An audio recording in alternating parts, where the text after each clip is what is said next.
Prezados alunos, sejam todos muito bem-vindos para mais uma aula de Física. Meu nome é Hugo Henrique, sou do município de Piraquara e venho aqui trazer mais algumas informações para vocês, ok?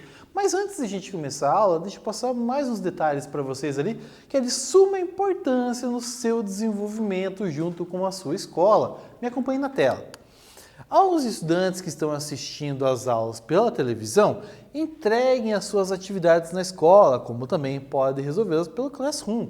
E aqui, gente, o que eu quero frisar com vocês é a importância de utilizar essa plataforma que temos ali digital, onde você consegue estar entrando em contato com seus professores. Caso não consiga, notifique a sua escola. Se ainda assim persistir esse erro, pegue as atividades e faça a devolutiva na data acertada com a sua escola. Isso é importante para o seu processo de aprendizado, ok? Então, feito isso, sem mais delongas, vamos para a aula então. E vamos ali começar com um exercício. Olha o que ele diz ali, ó. Quando temos as seguintes características da imagem, situado em frente a um espelho esférico, sendo a imagem virtual, maior e direita, podemos definir que o objeto está diante de um espelho côncavo, estando entre o centro de curvatura e o foco. Letra B. O objeto está diante de um espelho côncavo, estando entre o vértice e o foco. Letra C. O objeto está diante de um espelho convexo, estando entre o foco e o centro de curvatura. Letra D. O objeto está diante de um espelho convexo, estando entre o foco e o vértice. Então, um tempinho para vocês pensarem na resposta.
Vamos lá então, prezados alunos, e vamos perceber bem a descrição que o enunciado fornece para a gente. Olha as características da imagem, me acompanhem ali, no final da segunda linha. A imagem virtual, maior e direita.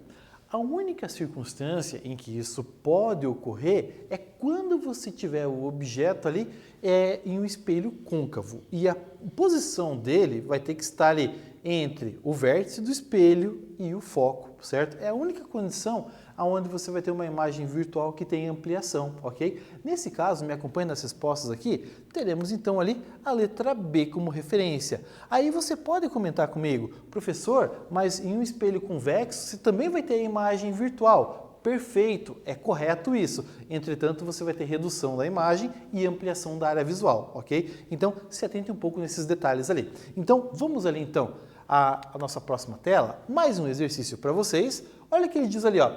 Quando temos lentes de aumento, percebe-se que a imagem observada é ampliada.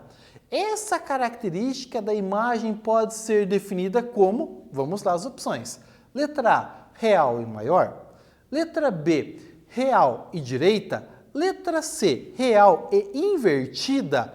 Virtual e maior. Letra E, virtual e invertida. Mais um tempinho para vocês pensarem na resposta.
Vamos lá então, pessoal. Nessa característica, o enunciado, perceba mais uma vez ali, olha o que diz. Tendo lente de aumento, percebe-se que a imagem observada é ampliada. Então, assim, dentro dessa caracterização que você vai ter, você tem um componente que acaba se utilizando que é a lupa. E a lupa tem essa característica de você fazer a ampliação da imagem e você fazer também essa visualização, ok? Então, dentro desse conceito, o que a gente vai ter? A imagem que você vai estar se referindo, ela vai ser virtual e maior. E dentro dessa característica e dessa especificidade, você vai ter essa caracterização desse conceito. Ok? Bom, avançando então, vamos dar uma olhada e trazer a característica do olho humano. Em aulas anteriores eu já comentei, fazendo breves abordagens com vocês, mas vamos entrar de maneira um pouco mais enfática agora. Me acompanhem na tela. Olha o que ele diz ali, ó. Todos os elementos que compõem a visão humana é definida como globo ocular. A luz incide na córnea e converge até a retina, formando então as imagens.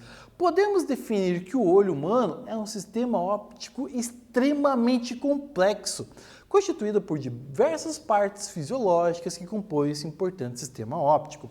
O que eu venho dizer para vocês aqui? Aqui tem um casamento muito claro entre a biologia e a parte da física, onde você vai ter definições estruturais que até a genética pode estar favorecendo nesse componente ou trazendo atribuições ali que vêm a dificultar essa parte da sensibilidade da visão, mas você também tem a parte da física onde vai estar trabalhando com o instrumento luminoso, vamos dizer assim.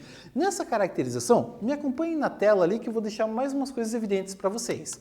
Bom, olha o que temos aqui. A caracterização que você tem, por exemplo, da coloração do olho, aqui é aspecto biológico que você acaba tendo. O que vai estar ocorrendo nessa característica? Aqui você tem herança genética, por exemplo, que vai estar dando toda essa configuração.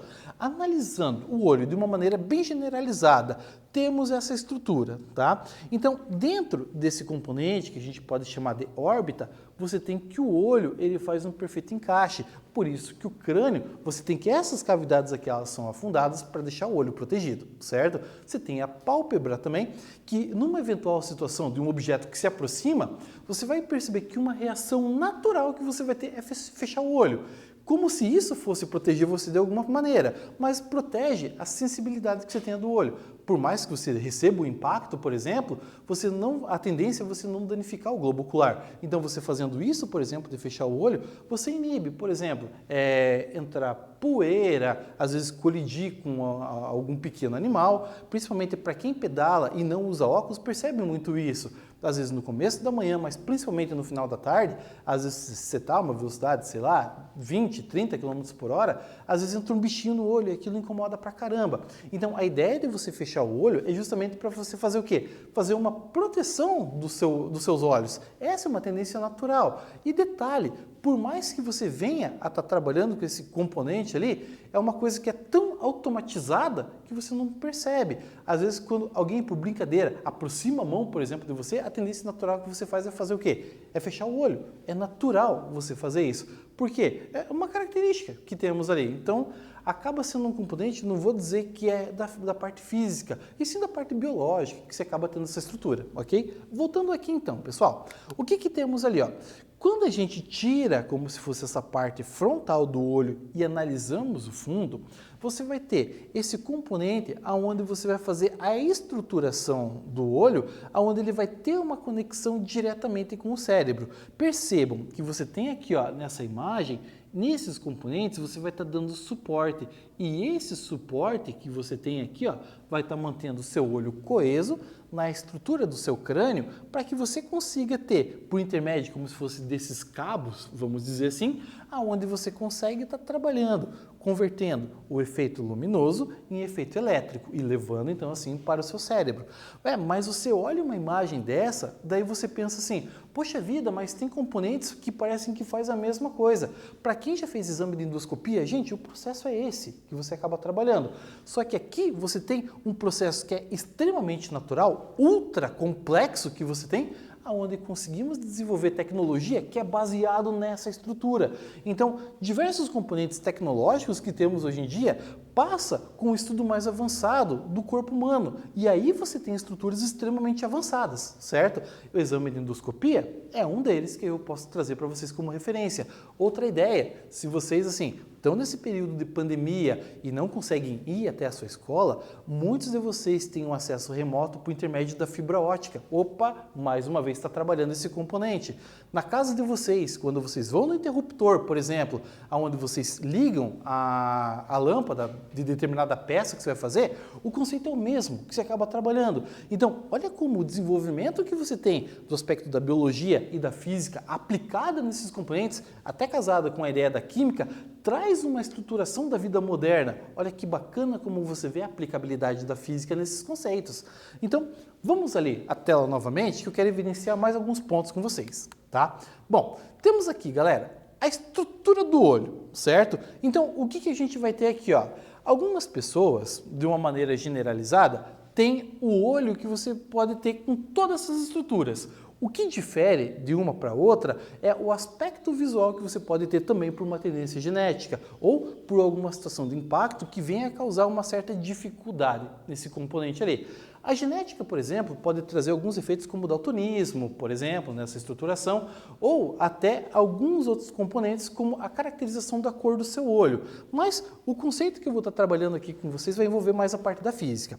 O que temos aqui, gente? Temos uma proteção. Essa proteção é a córnea que teremos ali, onde ele vai ter como se fosse uma película, uma camada que vai gerar essa proteção, para que você não tenha uma incidência direta com o olho. Ainda sendo parte do olho, é uma parte mais externa, aonde assim, que nem eu já abordei para vocês no exemplo aqui, quando você está pedalando, por exemplo, sem o óculos, acaba colidindo com um bichinho, por exemplo, o que acontece? Esse componente ele vai ficar aqui, entre a tua pálpebra e entre a sua córnea. Ele não vai avançar aqui, por uma situação de impacto um pouco mais agravante, certo? Mas o que você vai ter? Você tem aqui, ó, percebam que você tem essa estrutura que ela é um pouco mais alongada na frente. E aí o que acontece? Aí a gente avança para a parte interna do olho. Você tem um regulador natural de luminosidade e esse regulador natural chama-se pupila. A ideia da pupila, para quem já percebeu, acordar de madrugada, por exemplo, vai no banheiro, afinal de contas você conhece conhece a estrutura da sua casa e às vezes você acende o interruptor e você abre o olho na frente do espelho, você percebe que a sua pupila faz isso quase que de maneira instantânea. Por que que isso acontece? Porque aquilo ali vai estar regulando a luminosidade que vai estar avançando para o seu olho para ser menos agressiva possível, certo? Tanto que em algumas circunstâncias acontece também de você ter uma dilatação da pupila, mas isso aí, ó, eu antecipo para vocês que demora para esse processo ocorrer. Para quem mexe com astronomia, que nem eu faço, por exemplo, às vezes para você observar o céu noturno, você precisa ficar horas e horas no escuro, para que a sua pupila acabe dilatando e você consiga pegar muito mais referência, o céu tenha muito mais estrelas nesse componente. Mas quando você tem uma situação dessa, onde a pupila não se abre totalmente e de maneira rápida, justamente por demorar, é o aspecto, por exemplo, de quando você está correndo fora da sua casa e você está no sol e você avança para dentro da sua casa que está um pouco mais escuro. Vocês já perceberam que dá como se fosse tipo um delay de 2 a 3 segundos, que parece que você fica meio bobo assim, e o ambiente está escurecido, daí gradativamente vai voltando a tonalidade e você consegue enxergar um pouco melhor? É esse o conceito que tem. Então você vai fazer uma adaptação, mas a pupila, ela regula muito esse componente, certo?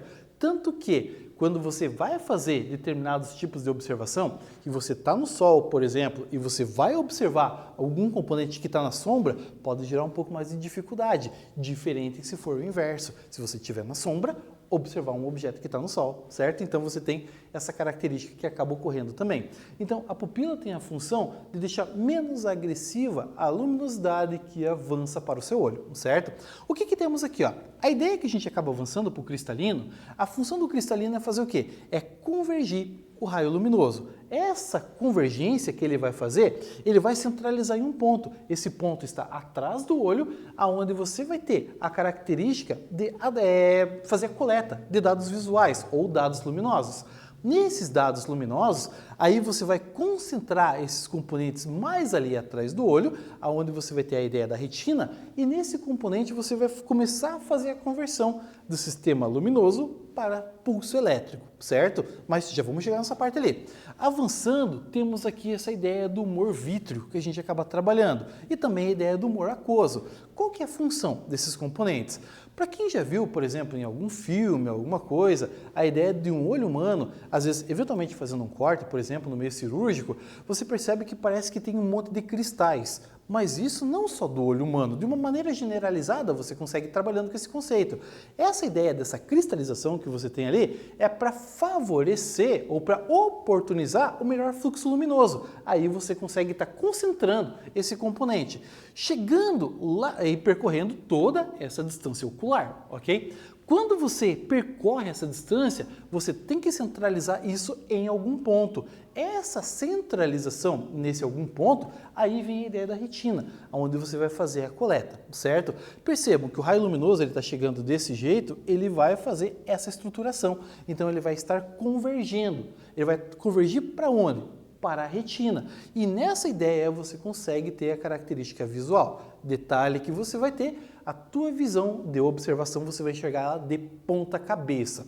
Uma vez que isso seja coletado pelo olho, então você tem as estruturas biológicas que convergem esse componente e mandam então ali para o nervo óptico. Aí você já tem a conversão de energia luminosa ou luminosidade em pulso elétrico. E essa ideia vai chegar como mensagem no seu cérebro e ali você vai estar trabalhando com o quê? Fazendo adaptação de maneira instantânea, aonde você consegue ter uma noção em tempo real do que está ocorrendo. Então, aí você tem toda essa estrutura que você tem. Voltando aqui na imagem, então é exatamente esse filamento que você tem, certo? Então, nessa estruturação, é ali onde vai fazer a conexão entre o seu olho e o seu cérebro, ok? Então, aí você tem a estruturação, que é onde você acaba analisando esses conceitos do olho humano, ok? Avançando, então, para a próxima tela, vamos alinhar um quiz. Olha o que ele diz pra gente. O olho humano é um sistema amplo e complexo, porém, um fluxo luminoso pode ser agressivo. Uma intensidade muito ampla de luminosidade pode danificar a retina e, para isso, existe um regulador natural de luminosidade. Essa parte do olho humano é chamada de, vamos às opções, letra A, íris, letra B, cristalino, letra C, humor vítreo letra D, pupila, letra E, córnea. Então, um tempinho para vocês pensarem na resposta.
Vamos lá então, pessoal, para a gente estar fazendo essa análise e essa abordagem, ok? Me acompanhe aqui. Então, percebam que ele está querendo saber qual que é essa ideia desse regulador natural de luminosidade. E quando ele estava explicando a parte do olho, eu deixei bem evidente isso, que a gente vai ter a ideia ali da pupila, que ela vai fazer essa regulação natural, certo? Ela se abre aonde você está num ambiente escuro para você captar a maior concentração de luminosidade possível. Entretanto, se o ambiente estiver muito iluminado, ela se fecha para que aquilo não seja agressivo para o seu olho, ok? Me acompanhe então na tela novamente. Olha o que ele diz aqui, mais um exercício. Num ambiente claro, ao focalizar um objeto distante, o olho humano ajusta-se a essa situação.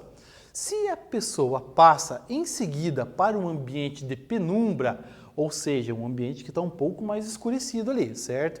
Ao focalizar um objeto próximo, a íris, vamos analisar o que acontece ali. Na letra A, aumenta diminuindo a abertura da pupila e os músculos ciliares contraem-se, aumentando o poder refrativo do cristalino.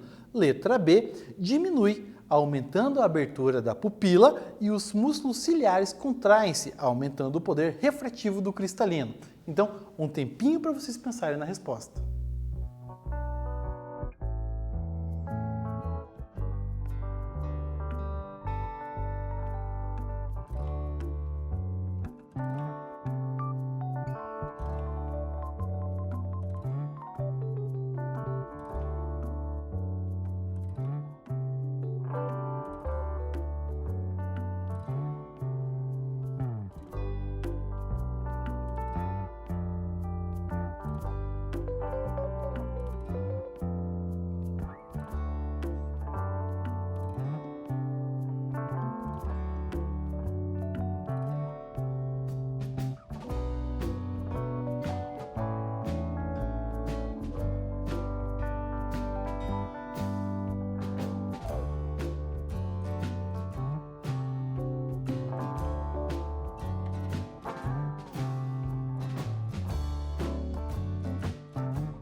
Vamos lá então, prezados estudantes, para a gente entender o que está acontecendo, tá?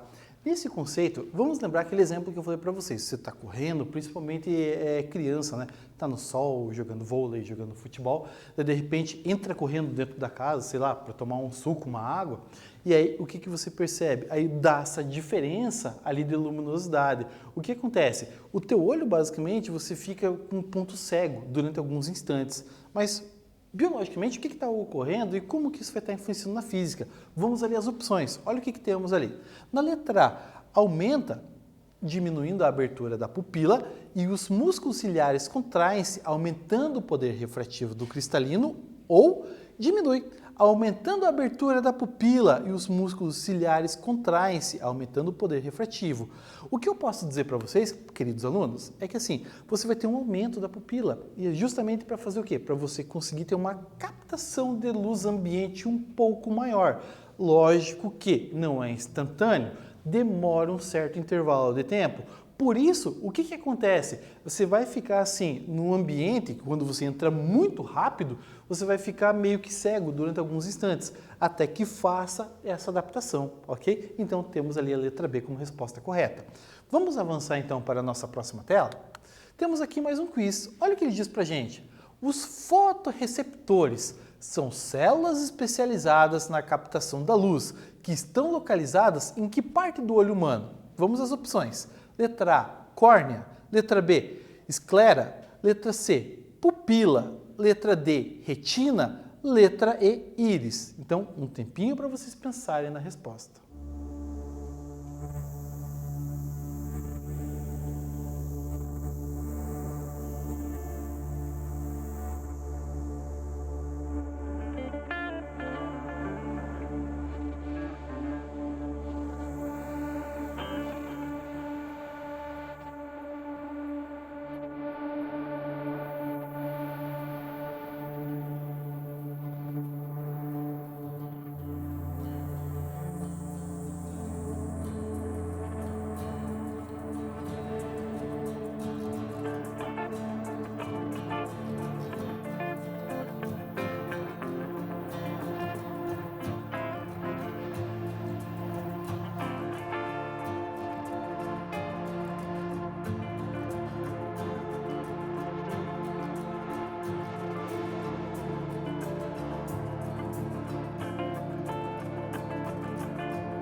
Vamos lá então, prezados alunos, vamos ler a nossa questão. Olha o que ele diz ali, ó. Os fotorreceptores, foto, luz, receptor, então vai estar recebendo essa luminosidade, certo? Ali, são células especializadas na captação da luz e estão localizadas em que parte do olho humano? Gente, você tem que concentrar esse componente na retina, aonde você vai ter então a ideia da formação da imagem no seu olho, ao qual é encaminhada para o seu cérebro por meio de pulso elétrico, ok? Vamos ver então a nossa próxima tela? Olha o que ele diz ali, ó. A visão em ambientes de pouca luminosidade é feita no homem, vamos ver ali. Letra A, por todas as células fotorreceptoras. Letra B, somente pelos cones, o que dá maior acuidade visual. Letra C, por bastonetes e principalmente pelos cones, pois ambos recebem estímulos luminosos. Letra D, pelos bastonetes. E letra E, por todas as células existentes no cristalino. Então, um tempinho para vocês pensarem na resposta.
Pessoal, vamos lá então, para tentar entender como que funciona um pouco a ideia do olho humano também.